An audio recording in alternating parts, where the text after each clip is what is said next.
jangan menunggu solusi datang baru hati itu tenang. Tapi hadirkanlah hati yang tenang, maka solusi akan datang. Maka selaras dengan makalah ini Bapak Ibu, ini sama dengan tema kita. Jangan menunggu anak solih dulu baru kita itu bahagia. Ya, saya ulangi, jangan menunggu anak kita solih dulu baru hati kita itu bahagia.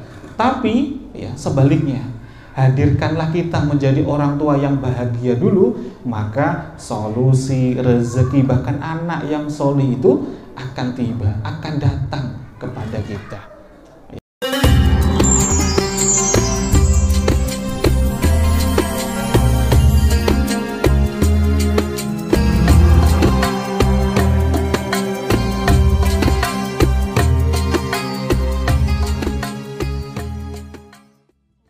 Bismillahirrahmanirrahim. Rabbi shrah li sadri wa yassir li amri wahlul 'uqdatam min lisani yafqahu qawli. Assalamualaikum warahmatullahi wabarakatuh. Alhamdulillah tsumma alhamdulillah. Alhamdulillahilladzi bi ni'matihi tatimmus shalihat. Alhamdulillah ala kulli hal. Rabbana walakal hamdu hamdan katsiran tayyiban mubarakan fih mubarakan alaih kama yuhibbu rabbuna wa yarda. Asyhadu an la ilaha illallah al-malikul haqqul mubin wa asyhadu anna Muhammadan abduhu wa rasuluh shadiqul wa'dil amin. Allahumma shalli ala Muhammad wa ala ali Muhammad wa ala alihi wa ashabihi wa man tabi'ahum bi ihsanin ila yaumiddin, amma ba'd. Yang kami hormati Bapak Karmain SPDI selaku Kepala Sekolah SD Muhammadiyah Hulu, para Dewan Guru, Bapak Ibu Wali Kelas, serta yang paling utama Masya Allah Bapak Ibu Wali Murid yang senantiasa dimuliakan dan dibahagiakan oleh Allah Subhanahu wa Ta'ala. Senang sekali rasanya bisa berjumpa lagi dengan Bapak Ibu yang sangat luar biasa, yang antusias, yang peduli dengan pendidikan anak-anaknya. Masya Allah. Insya Allah segala niat baik kita akan dihitung oleh malaikat-malaikatnya Allah, akan dicatat dan termasuk menjadi salah satu amal solih terbaik yang menjadikan nanti pula penyelamat kita saat nanti di hari penimbangan, di hari penghisaban. Saya doakan semoga kita semua yang hadir di sini semakin Allah hadirkan, ya, semakin Allah hadirkan kepada kita semuanya rumah tangga yang semakin sakinah mawaddah warahmah, rumah tangga kita semakin harmonis, anak-anak kita semakin solih solihah. Mungkin ada yang saat ini masih diuji oleh Allah, kurang sehat salah satu anggota keluarganya. Semoga dengan wasilah kita hadir di majelis ilmu ini, Allah semakin hadirkan kesembuhan. Mungkin ada pula yang saat ini diuji oleh Allah berupa ujian finansial. Semoga dengan wasilah pula kita hadir majelis ilmu ini, Allah semakin lapangkan rezeki kita. Serta yang paling utama, bismillah kita belajar. Tema kita hari ini adalah tentang menjaga energi bahagia demi buah hati tercinta. Semakin kita belajar untuk bahagia, insya Allah berbanding lurus dengan semakin Allah lapangkan hati kita. Kalau hati itu sudah lapang Bapak Ibu, maka insya Allah segala solusi persoalan hidup kita akan mudah datang. Amin Allahumma amin. Tapi sebelum kita bahas materi demi materi, mohon izin, mari senantiasa kita bersyukur kepada Allah Subhanahu wa Ta'ala. Kenapa? Karena kita ini masih diizinkan duduk di sini saja nih, Masya Allah. Ini nikmat yang sangat luar biasa dari Allah. Kita tahu berita di mana-mana saudara sama muslim kita saat ini saja sedang diuji luar biasa, ya, di Palestina dan sebagainya. Ketika kita masih diizinkan untuk belajar di sini, ini adalah tanda bahwa Allah inginkan kebahagiaan untuk kita. Allah inginkan kebaikan untuk kita. Ya, karena di setiap majelis ilmu itu Allah kirimkan malaikat-malaikatnya.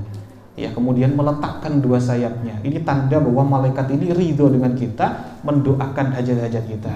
Jadi selama nanti kita belajar, sekiranya Bapak Ibu wali murid ini punya hajat, itu panjatkan dalam hatinya. Ini mustajab. Kita itu berdoa di dalam majelis ilmu, maka panjatkan di hatinya, insya Allah. Allah Maha mendengar, Allah Maha mengetahui, kita pun akan diijabah hajat-hajat kita. Maka mari bersama-sama. Ketika dalam Quran surah Al-An'am ayat 59 disebutkan, tidak ada sehelai pun daun yang jatuh itu kecuali seizin Allah, sepengetahuan Allah. Artinya apa?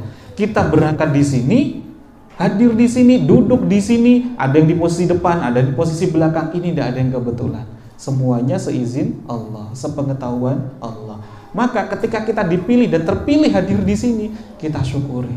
Karena saya yakin wali murid itu jumlahnya nggak hanya yang hadir di sini saja. Lintunnya masih ada buat kita. Ada yang belum bisa hadir. Mungkin ada yang sudah ingin sekali berangkat, tapi ternyata qadarullah ada ya yang lainnya, hajat yang lainnya sehingga belum bisa hadir. Tapi kenapa kok kita yang dipilih? Walaupun mungkin sebagian ada yang harus diampiri sama ya tetangganya, sama temennya yang sekelasnya ya, Masya Allah. Maka bismillah, kita syukuri hari ini, insya Allah ini adalah tanda sungguh-sungguh Allah inginkan ya kebaikan untuk kita. Karena Allah ya pernah ya Masya Allah pesankan, ilhamkan kepada baginda Nabi Shallallahu Alaihi Wasallam, sehingga muncullah sebuah hadis yang sangat masyhur sekali, ya, sebuah hadis yang sangat masyhur sekali.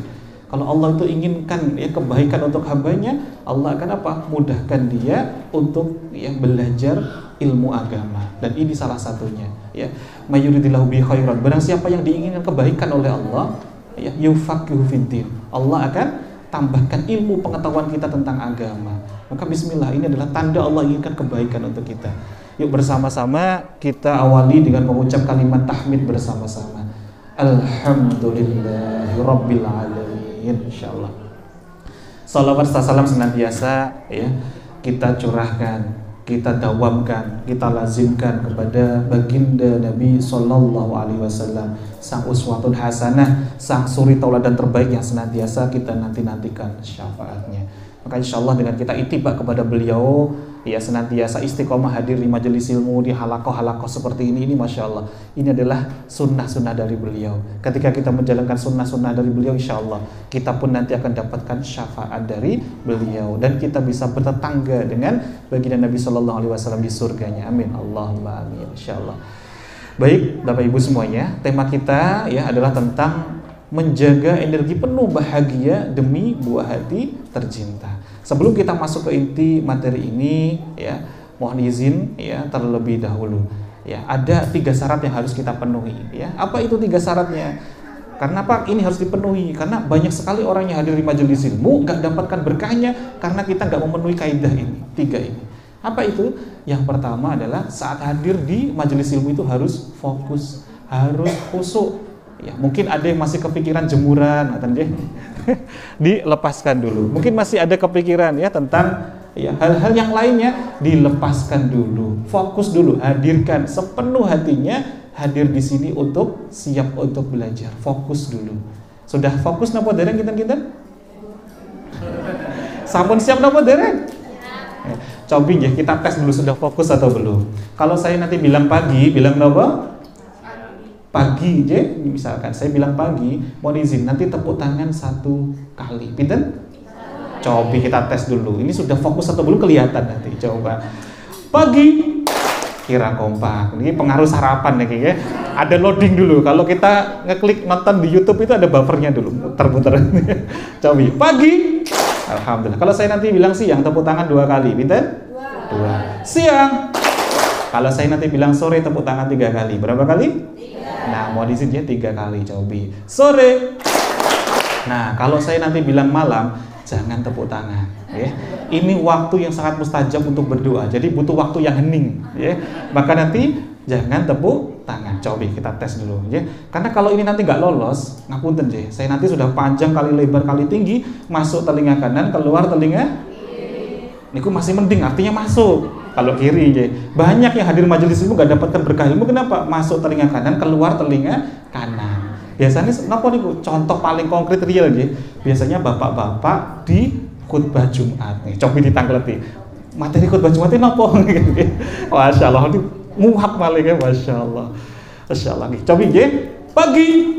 Pagi, siang, malam. Nembengnya mawon ya, Masya Allah. Niki yang tepuk tangan niki loh, yang terakhir niki loh. Niki masuk telinga kanan, keluar lagi telinga kanan lagi makanya. Kalau enggak segera kita ya perbaiki. Ini syarat yang pertama loh, gitu. Sebelum kita belajar ngapunten, ya. Harus fokus, harus khusyuk. Sami dengan ketika kita itu pengen mendengarkan radio. Kalau mau mendengarkan radio, misalkan frekuensinya itu 100 MHz, ngaten nggih. Kalau kita putarnya 99,8, kira-kira gimana suaranya? Kemresek nih, boten fokus, tidak bisa menyerap dengan maksimal. Inilah yang tidak fokus, tidak satu frekuensi. Makanya ini harus serempak, sefrekuensi. Ya, coba pagi, siang, sore, pagi, malam. Tasik wonten ternyata, masya Allah. Pun kula husnudzon mawon sih. Saya berprasangka baik, ini tadi bukan kebetulan, tapi ini disengaja. Biar apa? Biar kita bahagia. Terbukti ya tadi ada satu yang tepuk, itu kita bahagia semuanya. Maka menjadi ladang pahala bagi ya yang tadi baru tepuk tadi ya, masya Allah. Baik, alhamdulillah. Kita akan belajar tentang menjaga energi bahagia demi buah hati tercinta. Sebelum kita belajar tentang bagaimana caranya, kita harus kasih pondasi yang kuat dulu. Ibarat mau bangun bangunan, ya maka pondasi itu yang paling utama. Kalau pondasinya kokoh, bangunan akan bisa berdiri dengan tegak. Maka sebagai pondasinya kita harus punya motivasi yang kuat. Mengapa penting sekali belajar ilmu ini? Kita penting betul menjadi ya orang tua yang bahagia, itu penting betul kira-kira. Masya Allah, ini penting sekali. Guru saya pernah berpesan begini Bapak Ibu. Ya, jangan menunggu solusi datang baru hati itu tenang. Tapi hadirkanlah hati yang tenang, maka solusi akan datang. Maka selaras dengan makalah ini Bapak Ibu, ini sama dengan tema kita. Jangan menunggu anak solih dulu baru kita itu bahagia. Ya, saya ulangi, jangan menunggu anak kita solih dulu baru hati kita itu bahagia. Tapi ya sebaliknya, hadirkanlah kita menjadi orang tua yang bahagia dulu, maka solusi, rezeki, bahkan anak yang solih itu akan tiba, akan datang kepada kita. Ya, ini penting sekali. Karena seringkali karena kitanya yang belum bisa bahagia, maka menjadikan rumah tangga kita juga nggak bahagia. Dan salah satu sumber faktor, banyak riset membuktikan, adanya kelainan, adanya kenakalan, penyimpangan dari anak-anak di usia di bawah 12 tahun, ya termasuk apa? Ada yang mulai suka dengan sesama jenis, ada yang masya Allah. Ini bukan hanya di luar kota loh Bapak Ibu, di Bantul, di Klaten, notabene bukan kota-kota yang besar, itu sudah banyak sekali. Bahkan ada komunitas-komunitasnya. Saya sebut saja, Klaten saja, komunitas yang suka dengan sesama jenis anak usia SD dan SMP itu sudah lebih dari 5.000. Itu di Klaten yang nggak besar. Apalagi Bantul yang dekat dengan Jogja dan lain sebagainya. Ini real. Tapi kalau diteliti lebih lanjut lagi, ini ternyata faktornya dari mana? Ternyata tidak jauh-jauh. Semuanya ternyata bersumber dari mana? Dari orang tua, dari keluarga. Adanya apa? Suami dengan istrinya yang belum harmonis, itu nanti asbabnya ke anak-anaknya. Kenapa? Ada traumatik dari anak-anaknya Bapak Ibu. Ketika anaknya melihat langsung, naudzubillah ya, saya yakin tidak ada di sini. Ada seorang bapak, seorang ayah, KDRT kepada ya istrinya. Dilihat langsung di depan anaknya. Anak ini trauma. Dia nggak suka dengan laki-laki, nggak suka dengan sosok ayah. Akhirnya apa yang terjadi? Anak perempuan suka dengan perempuan, tidak suka dengan laki-laki sama sekali. Karena itu dilihat terus setiap harinya. Maka ini penting sekali. Ya, orang tua yang bahagia, orang tua yang keluarganya harmonis, maka anak-anaknya pun juga akan ya semakin mudah untuk solih. Kita seringkali ingin berjuang, anak itu baik, anak itu bahagia. Nah, kitanya saja belum tentu sudah bahagia. Kenapa? Kalau kita belum bahagia, fokus kita nanti adalah apa? Ketidakbaikan anak kita. Contoh. Misalkan masih ada anak sih kita, mungkin ada wali murid yang kelas 1, kelas 2 misalkan. Ini masih usia 7 tahun, 8 tahun ya. Ketika dia itu punya niatan baik ya, pengen setelah dia makan itu, dia nyuci piring sendiri. Karena ternyata tempatnya itu agak tinggi, dia itu tarik-tarik ya, dia mau nyuci sendiri. Niatannya apa? Ini Bapak Ibu, nyuci piring. Bagus apa bagus kira-kira? Bagus karena pilihannya ya bagus atau bagus gitu. Tapi qadarullah, dia nggak nyampe, tangannya kena sabun licin, piringnya pecah. Apa respon kita pertama kali? Napa kira-kira respon kita?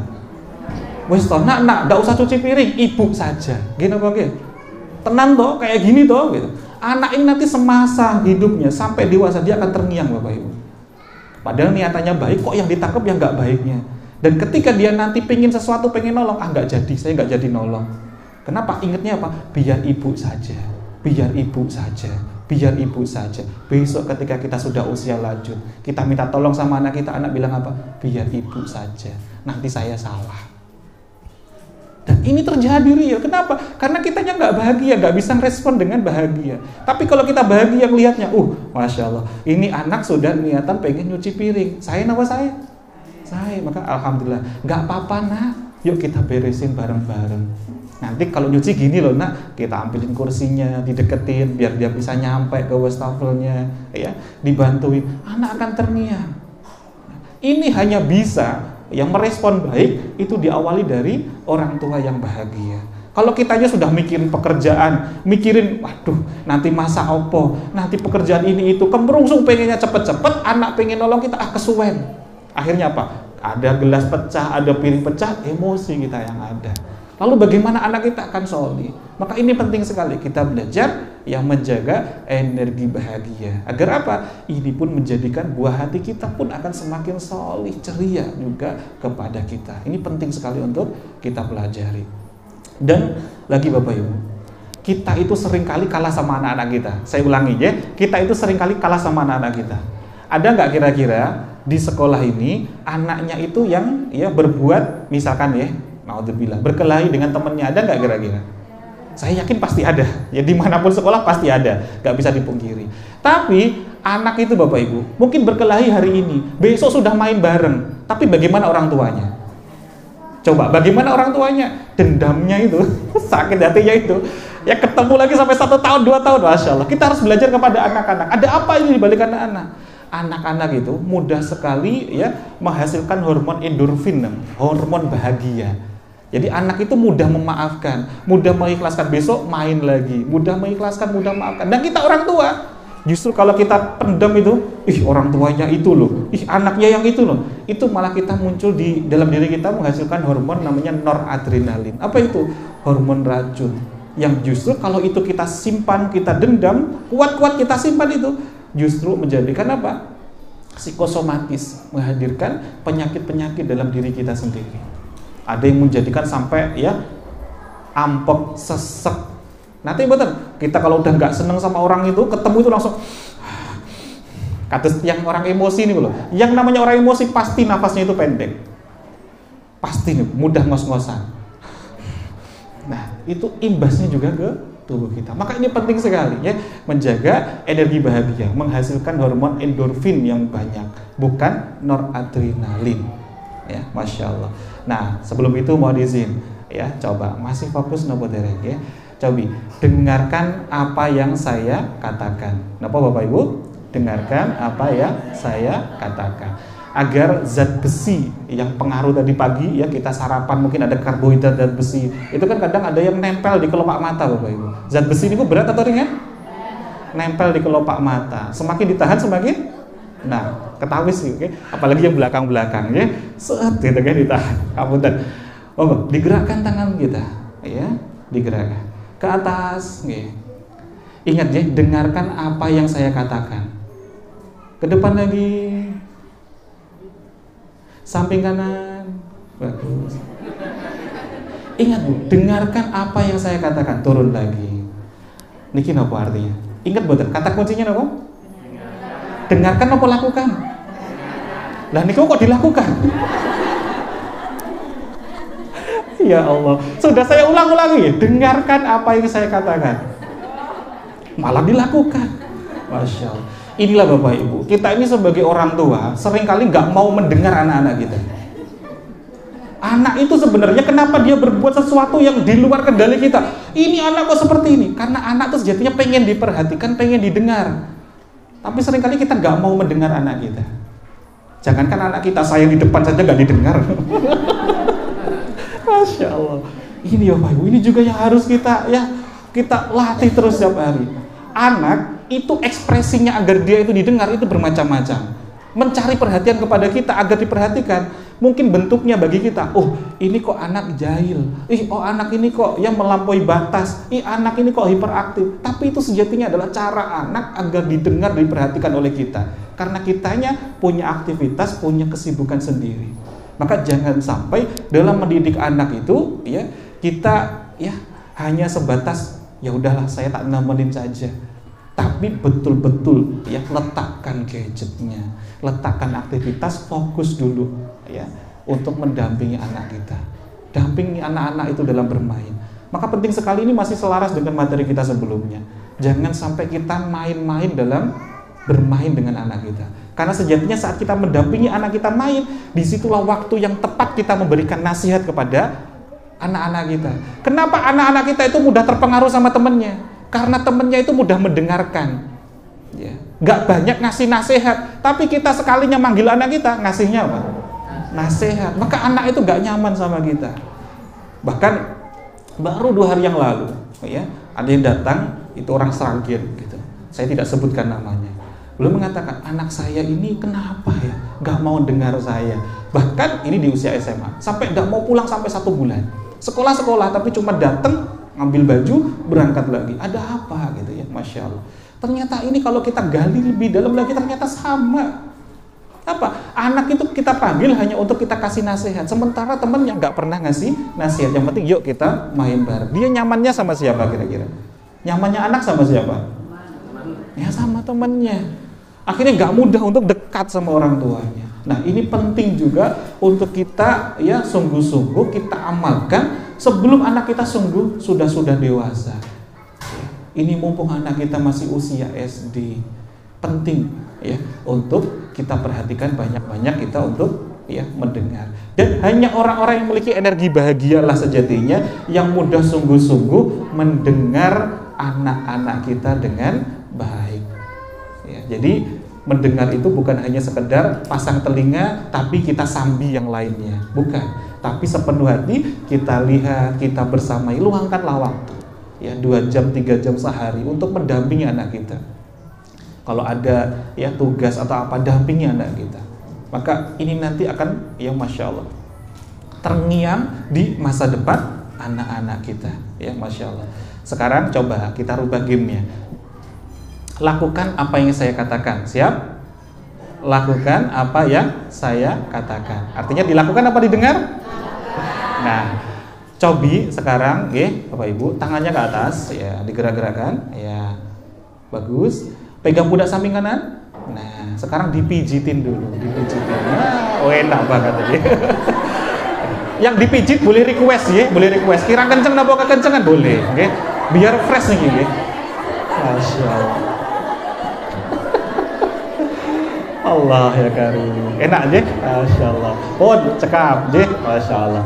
Kalau syarat yang pertama tadi hadir di majelis ilmu itu harus fokus, harus khusyuk. Yang kedua itu adalah apa? Saat hadir di majelis ilmu itu harus diikat. Cara mengikatnya bagaimana? Sebagaimana makalahnya Imam Syafi'i, ilmu itu adalah buruan, ya.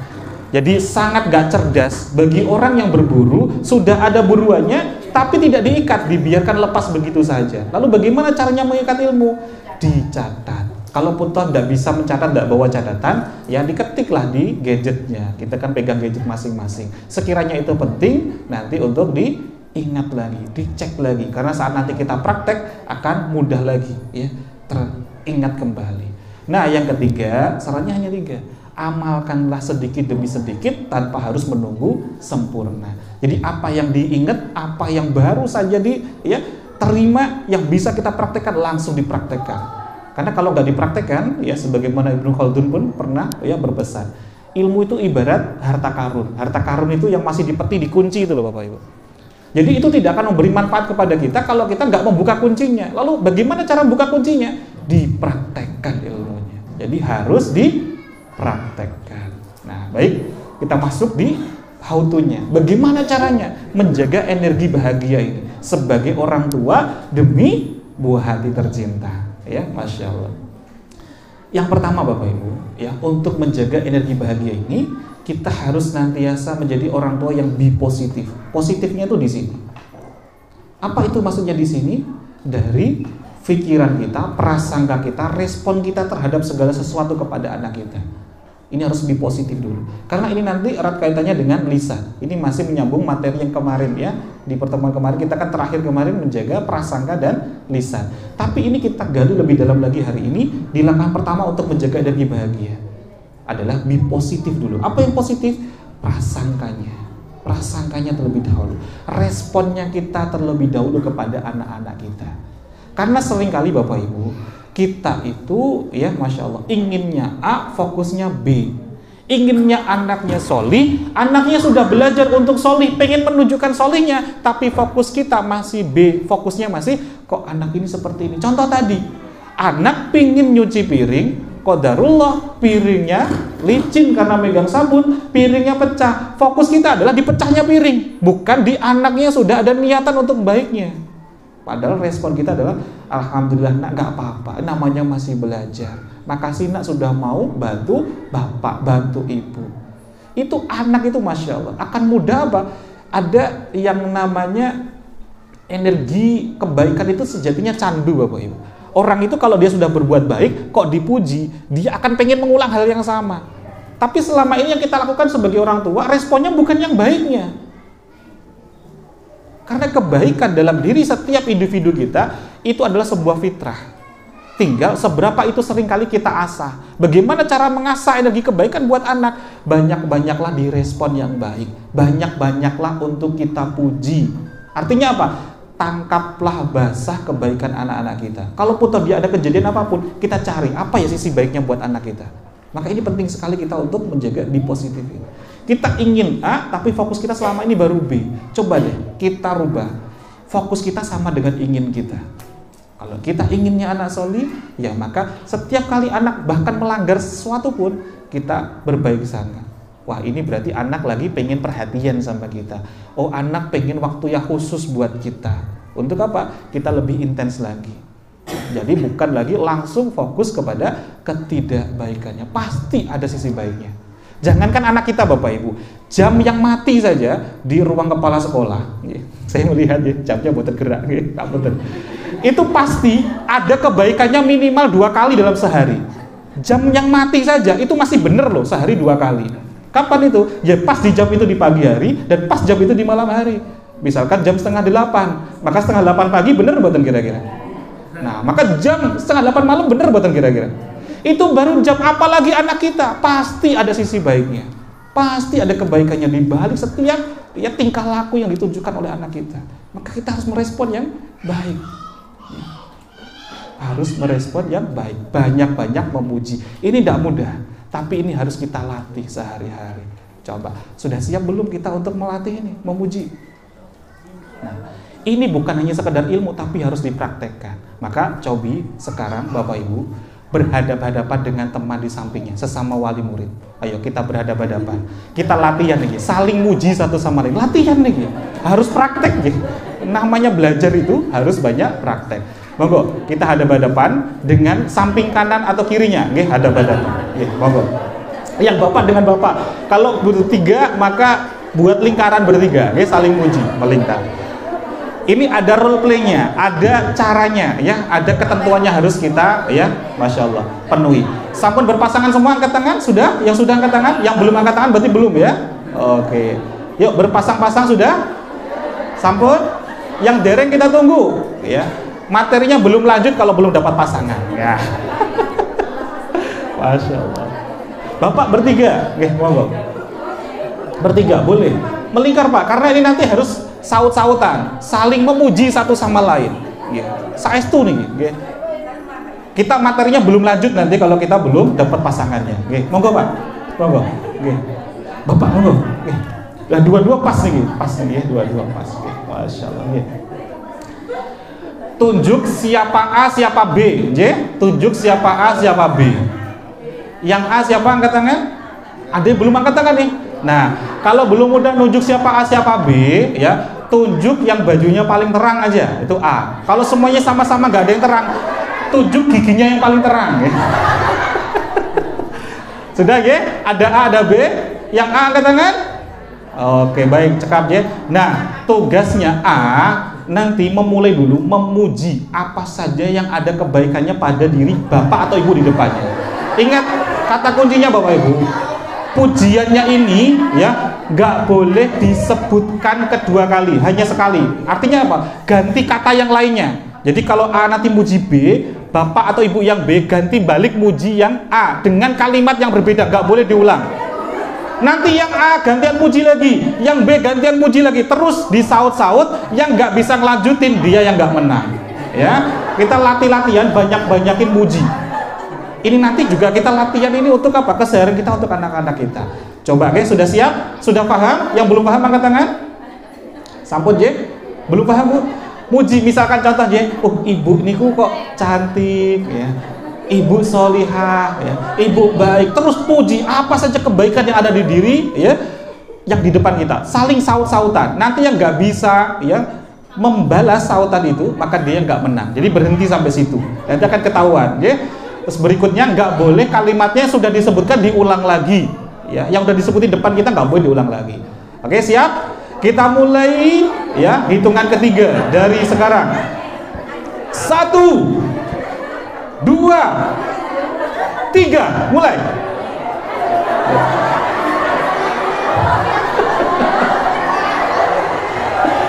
Ayo, Masya Allah.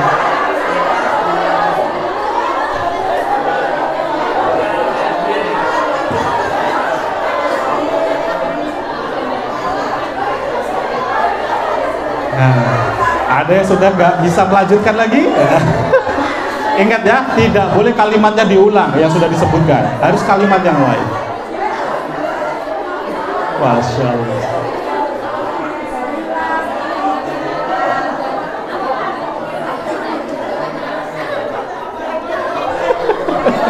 Allah ya karim. Ada yang sudah berhenti ya Ibu ya, Masya Allah.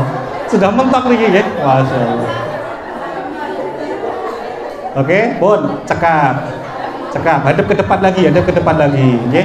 Ngapunten, badhe tanglet kula, Bapak Ibu. Ada yang lebih dari 10 kalimat dari satu orangnya, nggih. Ada betul kira-kira yang lebih dari 10 kalimat, angkat tangan. 10 kali membalas, artinya ada 20 kalimat positif, angkat tangan. Wonten? Nggak ada. Wonten Bapak Ibu. 10 kali muji nggak ada. Rata-rata paling di 5 sudah mentok nih, sudah mikir. Artinya apa kita Bapak Ibu? Ternyata jiwa kita itu masih banyak yang namanya belum baiknya dibanding yang baiknya. Kenapa? Coba kalau tadi perintahnya kita ganti. Coba kita ngucapin kalimat gak baik kepada depan kita. 1 jam gak selesai. Mau yang gembira loka disebutin bisa. Yang kaki 4, kaki 2, kaki 3 aja bisa disebutin itu. Ya. Sama kalau kita mau bilang ke anak kita hasilnya nggak baik, mau 1 hari nggak selesai. Tapi kalau kita suruh muji anak kita, bisa nggak kira-kira? Bisa, tapi tidak mudah. Nyari lagi apa ya? Artinya apa? Ada sesuatu yang harus kita perbaiki di jiwa kita. Ya, karena Masya Allah, segala sesuatu yang lewat pikiran kita, prasangka kita, itu sejatinya itu hasil dari apa saja yang sudah ada di jiwa kita. Jiwa kita itu dihasilkan dari mana? Dari asupan informasi-informasi yang masuk kepada diri kita, tontonan kita, lingkungan kita, itu masuk. Pengalaman hidup kita, kisah-kisah kita dari kecil sampai dengan sekarang yang terngiang, itu masuk di jiwa kita. Dan itu akan keluar spontan, respon menjadi seketika tanpa kita sadari. Jadi contoh saja ya, yang hal-hal sederhana.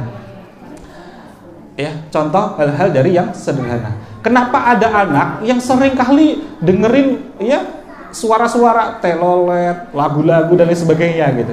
Ya, kenapa kira-kira muncul itu lewat lisannya tanpa dia sadari? Diam-diam tiba-tiba langsung tetetetetetetet gitu ya. Kenapa? Karena dia menyerap setiap hari lingkungannya, teman-temannya di sekolahnya sering kali ngucapin itu teman mainnya. Maka ketika dia diem, dia nggak sadar tiba-tiba ini muncul aja gitu.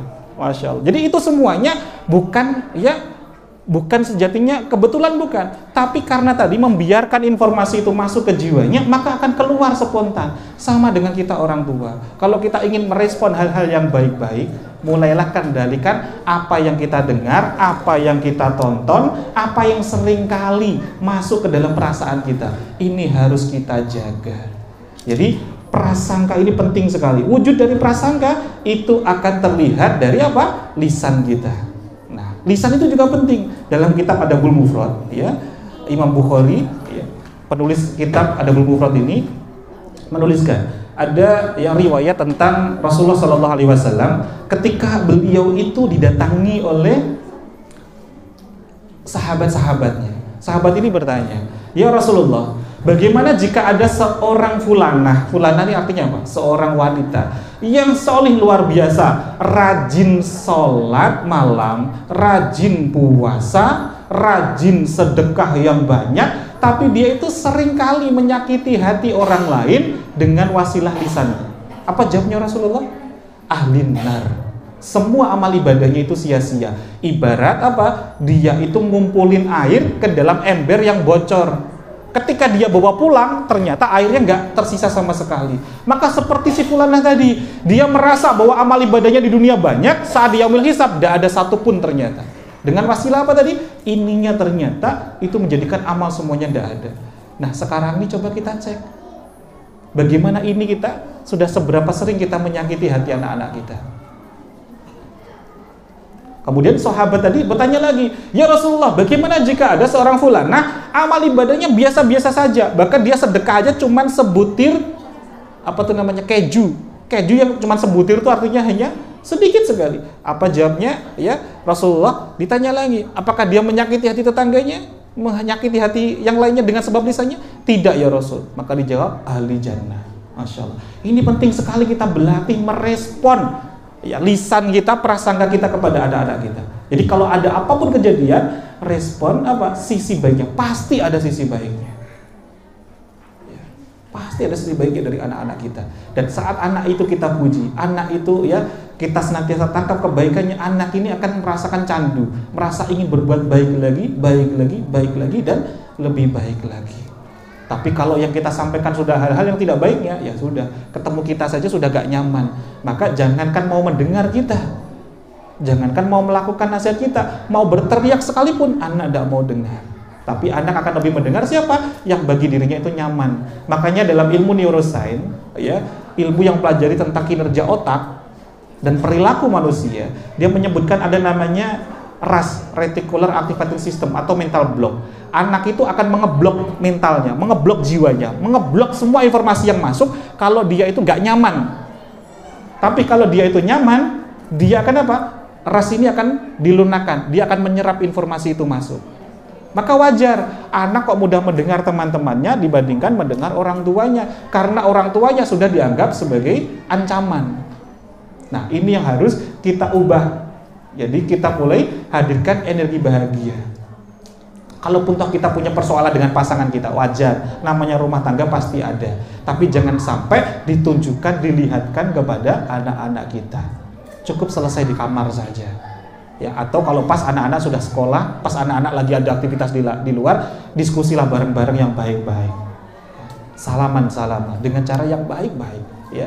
Dengan ucapan yang baik-baik, ya, Masya Allah. Ini tadi yang pertama, ya. Jadi apa? Merespon yang baik-baik, punya prasangka yang baik. Karena ini sangat, Masya Allah, banyak riset bahkan secara ilmiah pun bisa dibuktikan, ya. Termasuk, ya, Masya Allah, sel darah saja itu juga terpengaruh dari lisan dan juga prasangka kita. Sel darah itu membaik atau justru regenerasi sel yang baik atau kebalikannya itu dimulai dari apa? Energi bahagia dalam diri kita. Maka ingat tadi, ada hormon endorfin, ada hormon noradrenalin. Ya, ini penting sekali. Nah, berikutnya ya, yang kedua ya, ini harus apa? Be happy. Be happy itu letaknya di sini. Be happy itu di hati kita. Ini letaknya di sini. Kalau tadi be positif, ini yang kedua adalah be happy. Maksudnya apa ini be happy? Kita pengen lagi bahagia tadi dengan cara respon dulu yang baiknya. Cari pasti ada sisi baiknya. Maka berikutnya di sini adalah levelnya apa? Di hati. Kalau tadi di prasangka ini Masya Allah luar biasa Bapak Ibu. Ini tanpa sadar yang namanya prasangka, kita itu sedang berdoa. Otak itu bekerja, menyerap informasi per detik itu 2 juta informasi per detik, kemudian tidak pernah istirahat selama 24 jam, itu ternyata memproyeksikan doa. Prasangka itu 60.000 pikiran setiap hari, itu doa-doa kita setiap hari. Makanya disebutkan dalam hadis qudsi, anna inda dzanni abdi bi, sesungguhnya aku sesuai dengan prasangka hambaku. Kita kalau punya prasangka anak ini kok nggak baik, anak ini kok nakal, ini sedang berdoa. Ya, Allah ijabah sesuai dengan prasangka kita. Padahal ud'uuni astajib lakum, berdoalah padaku niscaya aku kabulkan. Maka itu akan terjadi benar-benar kepada anak kita. Maka kelolalah prasangka kita yang baik-baik. Tadi baru di positif. Maka kalau tadi yang namanya otak saja sudah prasangka saja, lisan saja sudah luar biasa dampaknya, apalagi kalau hati. Hati itu ternyata memiliki saraf neuron otak 5.000 kali lipat lebih dahsyat dibandingkan dengan prasangka. Hati ini lebih dahsyat sekali energinya. Ya. Lalu bagaimana caranya kita menjaga hati kita itu agar senantiasa baik? Nah, kita harus melatih, mereframe, merubah sudut pandang kita terhadap kondisi anak kita. Ketika Rasulullah SAW pernah bersabda, "May yuridillahu bi khairan yusib minhu." Barang siapa yang Allah mau berikan kebaikan, khairan itu kebaikan, termasuk anak-anak yang solih, yusib minhu. Allah akan berikan ujian terlebih dahulu. Artinya bukan ujuk-ujuk anak langsung solih, enggak. Harus ada ujiannya dulu. Jadi kalau saat ini kok kita harus melewati satu fase, kita itu diuji melalui tingkah laku anak-anak kita, kita syukuri. Alhamdulillah. Ini apa? Baru datang ujiannya. Ingat tadi kalimatnya. Dalam hadis riwayat Bukhari disebutkan, "May yuridillahu bihi khairan yusib minhu." Ini ngendikannya Nabi SAW. Dan ini sahih. Barang siapa yang mau diberikan kebaikan, Allah berikan yusib minhu. Ujian terlebih dahulu, musibah terlebih dahulu. Nah, bisa jadi hadirnya anak-anak kita saat ini yang Masya Allah, ya, harus menguras energi, pikiran, waktu, dan lain sebagainya, karena Allah inginkan kebaikan. Maka kita syukuri dulu. Alhamdulillah, ini baru ujiannya. Maka kalau saya bisa lolos ujian ini, Allah akan berikan jauh lebih nikmat di dalamnya. Maka apa hikmahnya untuk kita bisa gali dari ini? Begini Bapak Ibu, yang namanya kita manusia, ya, itu selalu condong senengnya yang baik-baik. Betul tidak kira-kira? Senengnya yang baik-baik. Ibarat begini Bapak Ibu, kalau misalkan Bapak Ibu, ya, kita itu dikasih permen Bapak Ibu, dikasih apa? Permen. Permen itu saya ambil dari saku kantong kanan saya, permen ini ternyata nggak ada bungkusnya. Ya, saya ambil, tangan saya ada sedikit keringat, masih ada tadi nempel butiran-butiran benang sama pasir gitu. Kira-kira nih, kersa mboten mau memakannya. Kita merasa, ini nggak steril, betul dia. Tapi kalau saya ambil dari saku kantong yang lain, ternyata ada permen yang dia itu masih ada bungkusnya. Saya kasihkan kepada Bapak Ibu, kira-kira kersa mboten mau memakannya. Tapi saat mau makannya apa yang dilakukan? Dibuka bungkusnya, oke, baca bismillah, permennya dimakan, bungkusnya diapakan kemudian? Nah, ini maksudnya Bapak Ibu napa nggih? Tadi sudah saya bantu, nggak pakai bungkus, sama-sama saya ikhlas, itu nggak mau nerima. Tapi yang ada bungkusnya, tapi bungkusnya diapakan tadi? Di depan saya lagi. Masya Allah. Ini maksudnya napa nih? Masya Allah. Inilah kita manusia. Kadang-kala fokusnya hanyalah napa? Sakudeli dewi. Saingin dewi, nafsunya sendiri. Jadi ada sesuatu paradok di dalam kisah permen ini tadi Bapak Ibu. Napa paradoknya gini? Namanya manusia itu sangat wajar kalau dia itu suka permen. Permen itu sifatnya manis, semua orang seneng. Gini apa nggih? Tapi ternyata kalau kita mau makan, nggak ada orang yang makan sama bungkus-bungkusnya, nggak ada kan? Tapi makan itu pasti apa? Bungkusnya dilepaskan. Maka banyak orang yang akhirnya sadar bahwa nggak suka saya dengan bungkus di ujungnya. Ya, saya terima, tapi ujungnya nanti bungkusnya pasti diapakan? Dibuang. Banyak orang yang nggak mau dengan bungkus. Namanya permen, inilah simbol nikmat dari Allah. Yang namanya bungkus, inilah lambang dari musibah dan ujian dari Allah. Sekarang coba ingat-ingat lagi Bapak Ibu, dari kita kecil sampai dengan saat ini, ada nggak permen yang datang tanpa bungkus? Ada nggak kira-kira? Coba, mau lollipop tetap dibungkus plastik, ya. Mau permen manapun pasti ada bungkusnya. Artinya apa? Kalau kita ingin dapatkan permen, kita harus terima juga ujiannya. Kalau kita mau dapatkan yang enak-enak, harus terima bungkusnya. Apa bungkusnya tadi? Ujian, persoalan, termasuk tingkah laku anak-anak kita. Jadi yang datang permennya dulu ya, pas permen datang itu, yang datang bungkusnya dulu, apa isinya dulu kira-kira? Tadi, mayuridillahu bi khairan yusib minhu. Barang siapa yang mau dapatkan kebaikan, maka Allah akan berikan ujian terlebih dahulu. Yang datang ujian dulu, apa nikmat dulu? Kalau nggih, wang sulis pindah malih. Yang datang ujian dulu, apa nikmat dulu? Bukan Bapak Ibu, datangnya bersamaan. Ingat firman Allah, ya. Ingat firman Allah, ya, bahwasanya apa? Bersama dengan kesulitan ada kemudahan. Inna ma'al usri yusra. Bersama kesulitan ada kemudahan. Fa inna ma'al usri yusra. Dan sungguh bersama kesulitan ada kemudahan. Tapi ingat, kalimat ini ma'a, maka datangnya bersamaan. Tapi yang disebutkan apanya dulu tadi? Kesulitan dulu apa kemudahan dulu? Nah, bagi kita yang nggak bahagia, bagi kita yang nggak memiliki hati yang tenang, ya, maka yang kita lihat, padahal datangnya tadi bersamaan, yang kita lihat hanya kesulitannya dulu. Hanya kesulitan tok, nggak dapat yang namanya kebahagiaan. Inilah yang artinya kita itu memasang namanya jendela buram.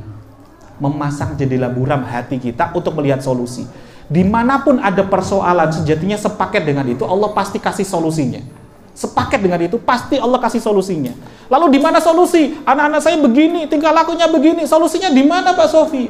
Nah, tenangkan dulu hatinya. Hadirkanlah dulu energi bahagia. Kita akan mudah melihat solusi. Contoh yang paling simpel. Bapak Ibu ngertos namanya rumput suket, kalau bahasa Jawa namanya lateng. Ngertos betul? Itu kalau kita lewat kaki gatel betul? Nah, ternyata solusinya di mana?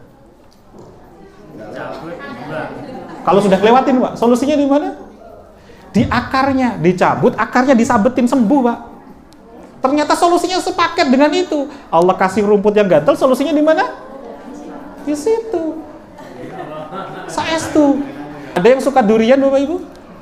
Nah, aroma durian hilangnya dari mana? Minum air yang airnya dituangkan ke kulitnya durian.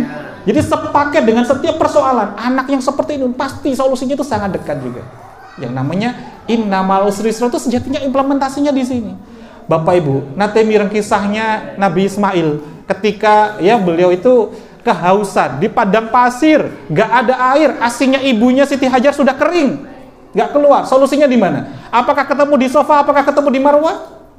Enggak, solusinya tepat di bawah kakinya. Artinya apa? Solusi itu dekat. Bersama persoalan ada kemudahan. Apalagi ketika Nabi Ismail mau disembelih, beliau ditanya ya sama ayahnya, "Nak, berani enggak? Kalau deg-degan, enggak nyaman hatinya, kamu tengkurap saja." Apa jawabnya Nabi Ismail? "Enggak, ayah, saya tak terlentang saja. Saya malu sama Allah kalau saya harus tengkurap." Jadi mau disembelih dia apa? Terlentang. Inilah tanda be happy. Tanda apa? Ridho dengan ujian yang Allah berikan. Saat dia itu disembelih, apa yang terjadi? Solusinya di mana? Ya tepat di hunusan pedang itu. Tepat di hunusan sembelian itu Allah gantikan domba. Gak jauh di mana-mana. Sama halnya ketika Nabi Musa alaihissalam, saat dia membawa Bani Israel diselamatkan dari Raja Fir'aun saat itu yang dolim, dikejar-kejar oleh tentara Fir'aun, gak ada solusi lagi. Parang sudah diangkat, sudah kelihatan. Nabi Musa gak ada jalan lagi, depan Laut Merah. Apakah Nabi Musa di situ langsung deg-degan, panik, kemerungsung? Gini apa kira-kira? Enggak. Kalau seorang pemimpin kemerungsung, bagaimana makmumnya? Bagaimana umatnya? Maka Nabi Musa ini tenang banget. Inilah tanda be happy. Inilah tanda dia itu ridho. Namanya mutmainnah. Namanya marhamah, di zona yang sangat tenang. Apa yang terjadi? Saat hatinya tenang, solusi datang. Saat dia tenang, ya, dia berdoa, Allahumma lakal hamdu wa ilaikal mustaka wa antal musta'an wa la haula wa la quwata illa billahil aliyil azim. Doanya Nabi Musa ini ada di kitab Na'asaikhul Ibad yang ditulis oleh Syekh Nawawi Al-Bantani. Dari doa ini saja kita bisa melihat, coba perhatikan doa, kalimat pertamanya. Saat beliau mau dihunus pedang dari belakang, tentara Fir'aun sudah kelihatan, harusnya dia panik tapi hatinya tenang. Dia berdoa, Allahumma lakal hamdu. Ya Allah, segala puji itu hanya untukmu. Coba, mau dibunuh masih bersyukur kepada Allah. Maka apa yang terjadi? Allah kirimkan malaikat Jibril. Wahai Nabi Musa, Nabiullah, ketahuilah, solusi itu gak perlu kamu cari ke kanan, ke kiri, ke depan, ke belakang. Solusi itu sangat dekat. Solusi itu di tangan kananmu yang selama ini kamu pegang. Ternyata solusinya di mana? Di tongkat, tinggal dipukulkan, terbelahlah jalan terang. Maka sama dengan kondisi anak-anak kita. Mungkin bertanya begini, Pak Sofi itu kan nabi gitu ya. Saya kan bukan nabi gitu. Sama Bu, karena ayat ini tadi innamal usri yusra ini bukan hanya ditujukan untuk Nabi Musa, tapi untuk kita. Maka ini kita praktekkan.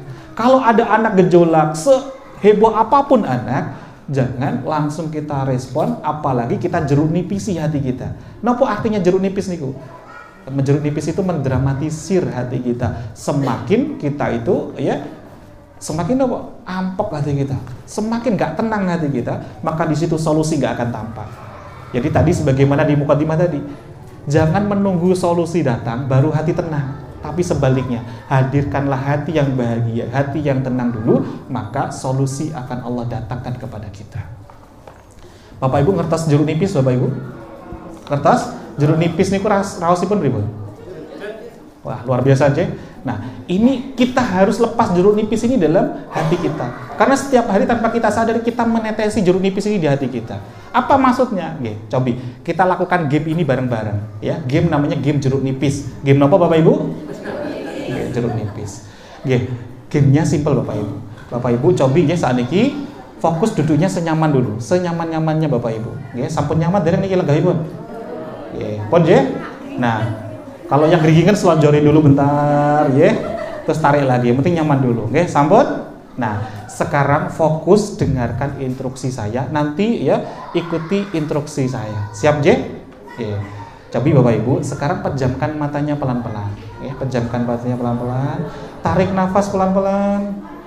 Hembuskan perlahan-lahan. Bagus. Tarik nafas pelan-pelan tanpa memaksakan diri. Saat menghembuskan nafas, rasakan tubuh kita semakin nyaman, semakin tenang. Bagus. Sambil tetap mata terpejam. Sekarang bernafaslah seperti biasa. Sambil mata tetap terpejam, bernafaslah seperti biasa. Sekarang Bapak Ibu, dengarkan fokus dari instruksi saya. Bayangkan dan rasakan Bapak Ibu saat ini berada di sebuah ruang dapur. Rasakan di tenggorokan Bapak Ibu terasa sangat haus sekali, sangat kering. Semakin ditahan dan dirasakan, tenggorokan Bapak Ibu terasa sangat haus berlipat-lipat. Dan perhatikan sekeliling ruang dapur yang Bapak Ibu perhatikan tadi. Bagus. Sekarang amati ternyata tidak ada satupun air minum di sana. Tapi di pojokan dapur tersebut ada kulkas. Silakan langkahkan kaki Bapak Ibu perlahan-lahan ke kulkas tersebut. Bagus. Sekarang pegang tuasnya kulkas, tarik perlahan-lahan dan rasakan hembusan hawa sejuk dari kulkasnya menyentuh kulit tangan kita. Rasakan ya. Dan amati perlahan-lahan ternyata di sana tidak ada satupun air minum, yang ada hanyalah jeruk nipis. Silakan diambil jeruk nipis ini, ya bagus. Tutup kembali pintu kulkasnya, bawa jeruk nipis ini ke meja dapur kita. Bagus. Karena haus sekali, silakan ambil pisau, iris ya jeruk nipisnya.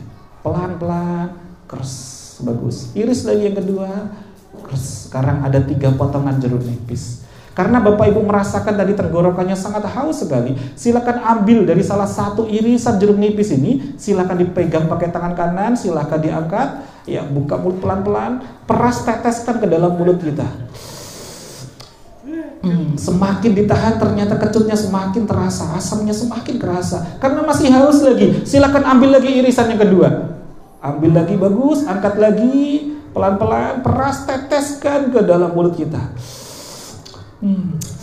Semakin kita tahan ternyata semakin kecut, semakin terasa. Karena masih haus lagi, ambil lagi irisan tadi, sisa irisan tadi yang ketiga. Ambil, bagus, peras lagi, tetes ke dalam mulut kita, masukkan lagi.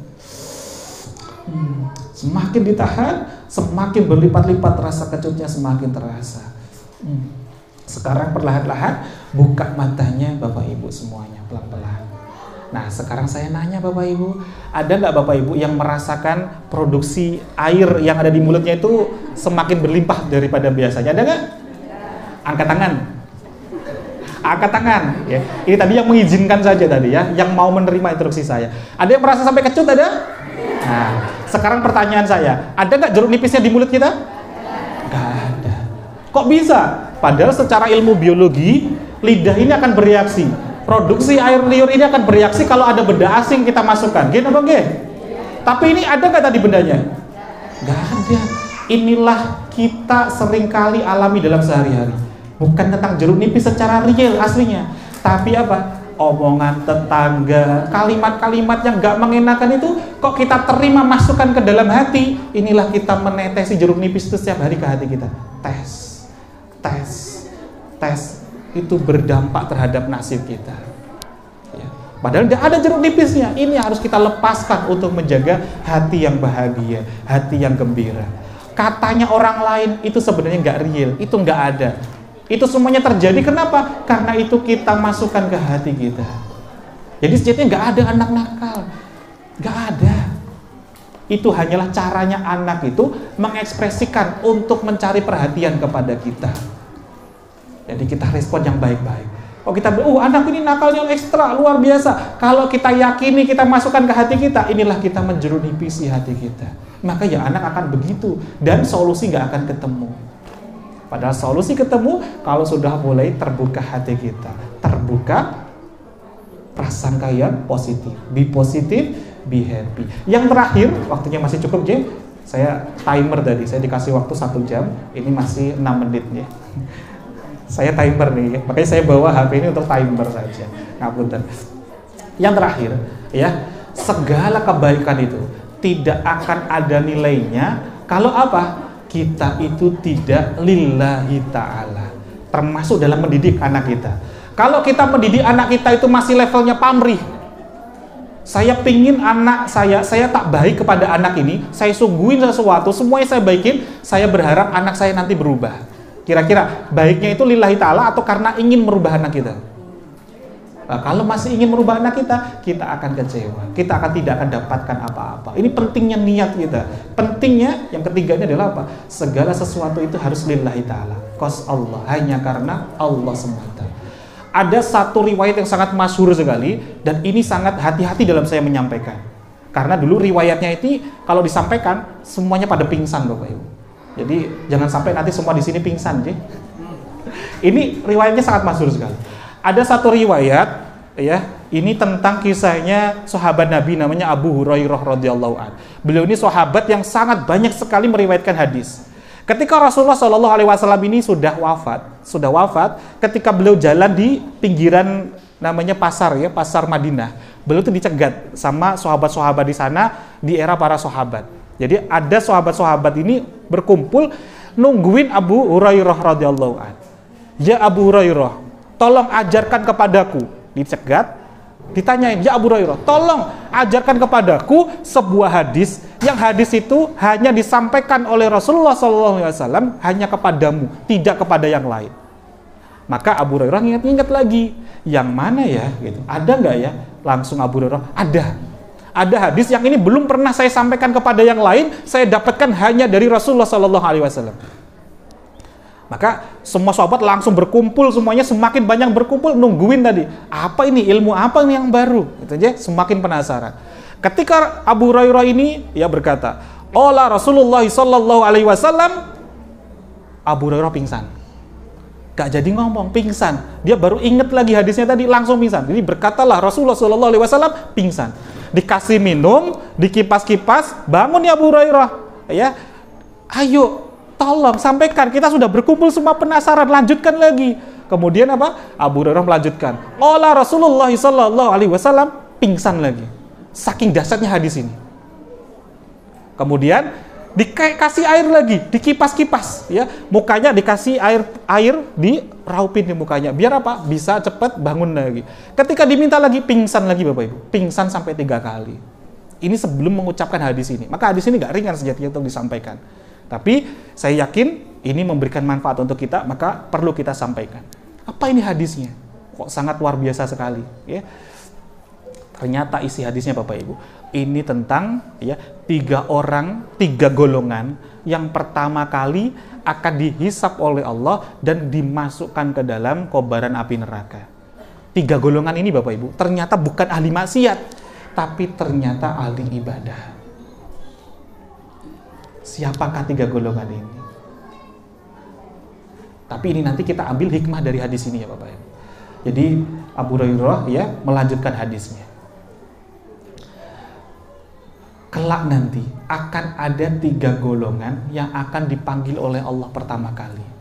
Golongan yang pertama, dialah orang yang ya syuhada, jihad fisabilillah. Dia wafat saat jihad, membela agama Allah. Golongan pertama ini dipanggil oleh Allah. Atas nikmat yang aku berikan kepadamu di dunia, untuk apa kamu gunakan? Apa jawabnya golongan yang pertama ini? Orang yang jihad fisabilillah ini, beliau menjawab, ya Allah, sungguh ya Allah, aku ini kurang tidur, terjaga, untuk apa? Mata terjaga, untuk jihad di jalan. Aku ini semata-mata aku gunakan nikmat yang kamu berikan di dunia untuk berjuang membela agama Allah. Apa jawabnya Allah? Dusta. Sungguh sekali-kali itu dusta. Kamu ya menggunakan nikmat yang aku gunakan hanyalah semata-mata karena kamu ingin disebut-sebut sebagai orang yang pemberani, seorang yang syuhada. Gelar itu sudah aku berikan di dunia, tapi tidak di sini, tidak di akhirat. Maka Allah panggil malaikat, ya, untuk apa? Dia diseret dengan kakinya di atas, mukanya di bawah. Mukanya ini diseret di bawah, dilemparkan ke dalam kobaran api neraka yang pertama. Kalau kita pikir Bapak Ibu, dibandingkan dengan kita dengan orang ini, kita nggak ada apa-apanya perjuangan kita dibandingkan dengan orang ini. Tapi ternyata orang ini apa? Belum diterima amal baiknya. Lalu kemudian Allah panggil golongan orang yang kedua. Siapa golongan orang yang kedua ini? Orang yang belajar Al-Quran dan mengajarkannya. Bagus nggak amal solehnya? Bagus banget. Ini golongan orang yang kedua dipanggil oleh Allah.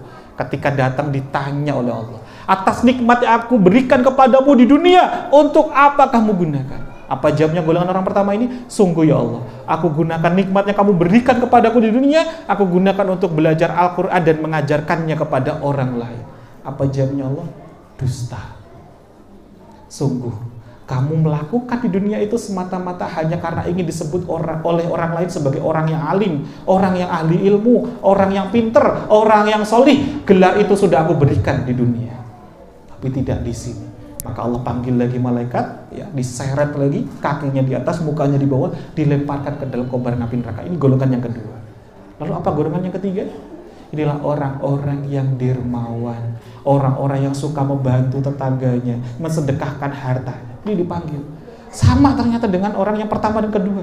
Ditanya lagi oleh Allah, jawabnya apa? Sungguh aku gunakan harta-harta yang kau berikan, nikmat itu di dunia, aku gunakan untuk membantu sesama. Apa jawabnya Allah? Dusta. Engkau gunakan itu semuanya hanya karena semata-mata engkau ingin disebut sebagai orang yang dermawan. Gelar itu sudah aku berikan di dunia, tapi tidak di sini. Maka diseret juga, dilemparkan ke dalam kobaran api neraka. Apa hikmah dari kisah ini? Dari hadis sahih. Amal yang banyak itu belum tentu ya menjamin keselamatan kita. Tapi niat yang lillahi ta'ala inilah yang akan menjamin amal-amal kita ini akan penuh manfaat dan bermakna. Seringkali kita merasa saya sudah solih, saya sudah mendidik anak kita yang baik. Kalau semata-mata itu semuanya niatannya hanya apa? Karena saya malu sama tetangga, saya malu sama yang lain. Masya Allah, ini bukan lillahi ta'ala. Maka kita nggak akan dapatkan amal jariah untuk mendidik anak-anak kita. Maka ini penting sekali. Banyak sekali kan Bapak Ibu, ketika kita itu ada tamu, anak itu harus, baik nak, harus begini nak, begini-begini. Karena kita malu sama tamunya. Nggak ada tamunya, kita biarin saja anaknya nggak solih. Buatan kira-kira. Ini hanya karena apa ternyata niatan kita mendidik anak kita? Hanya karena malu sama penilaian orang lain. Nah ini penting sekali dalam mendidik anak kita.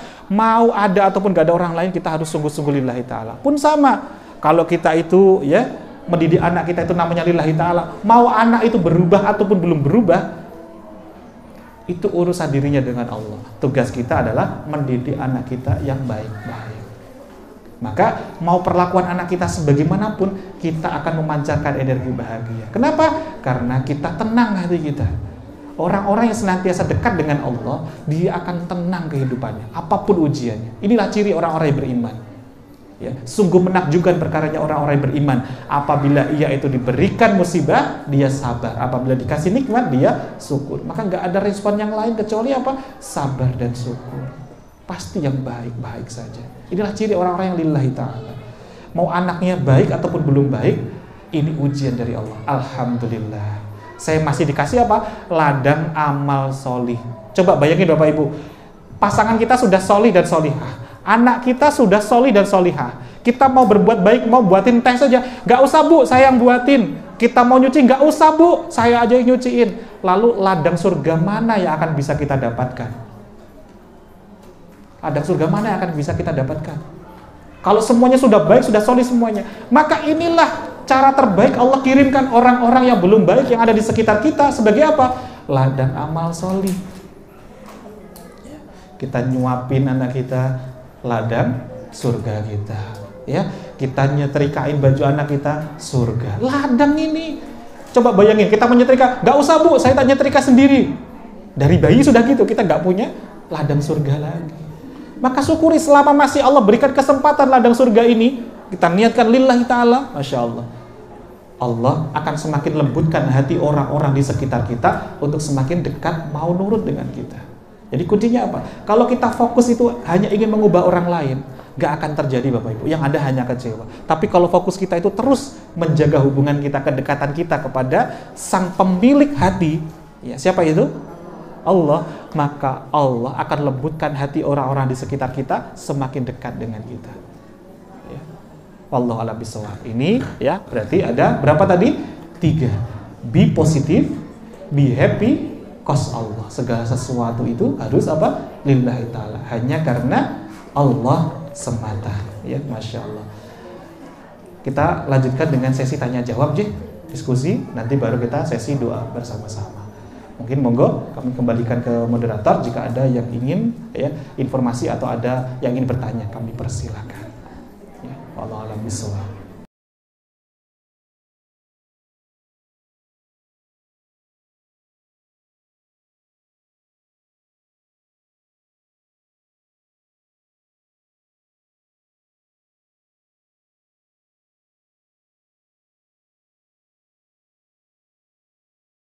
Alhamdulillahirrabbilalamin. Sahabat-sahabat Filah Best Learning Center yang kami cintai, sahabat-sahabat Magnet Rezeki, setelah Anda menyimak video ini, marilah senantiasa kita beristighfar kepada Allah Subhanahu wa taala untuk melepas perisai-perisai rezeki kita.